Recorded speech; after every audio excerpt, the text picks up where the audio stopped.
Ventspils muzejs šonedēļ otrdienā rīkojas zibakciju Ventspils ostas promenādē. Muzejnieku zibakcijā tika godināts Krišjāns Valdemārs, kas šogad svin apaļu jubileju 200. Jubilejā izcilo jaunatviešu piemiņu godināja ar dziesmu, nevis slinkojot un pūstot, bet galvenie zibakcijas dalībnieki bija Ventspils Krišjāņa Valdemāra pamatskolas 3. A klases skolēni, kas dalījās ar vēstures faktiem un kopā vēlēja augstas laimes, dāvinot Valdemāram vainagu.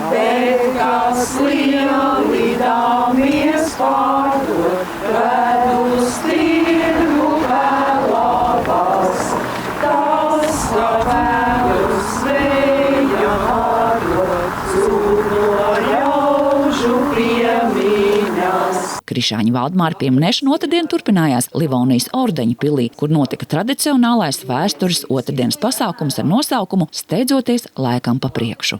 Tā šķiet, ka ne par vienu Latvijas kultūras un vēstures darbinieku nav sarakstījis tik daudz, kā par Krišjānu Valdemāru, pat par Kārli Ulmani nav tik daudz dažādu biogrāfisku izdevumu un publikāciju. Tātad 1795. gads, kad tagadējo Latvijas teritoriju pievieno Krievijas impērijai. Krišjāns Valdemārs ir šīs jaunatviešu kustības līderis.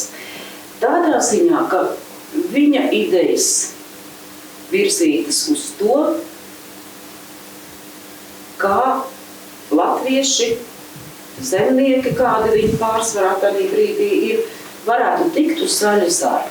Atzīmējot jaunatviešu un Ventspils navigācijas skolas dibinātāja Krišjāņa Valdemāra nozīmīgo dzimšanas dienu, Ventspils muzejs aicina atcerēties, ka Krišjāns Valdemārs dzimis Ārlavas pagastā, kas tajā laikā piederēja pie Piltenes. Viņu mēs zinām kā 19. gadsimta vidū radušās jaunatviešu kustības nozīmīgāko darbinieku, kā latviešu jūrniecības veidotāju. Jūru gan viņš ieraudzīja pirmo reizi 12 gadu vecumā Rojā, un tā atstājas uz zēnu neizdzēšamu iespaidu. Krišjāns Valdemārs prata izvirzīt lielas un tālredzīgas idejas, ar kurām viņš nedaudz steidzās laikam pa priekšu. Pirmais saredzēdams daudzas iespējas, kā latviešiem tikt uz zaļā zara. Ventspilī Krišjāņa Valdemāra piemiņai ir ne tikai piemineklis promenādē, bet pirmo mācību gadu aizvada arī Valdemāra vārdā nosauktā pamatskola.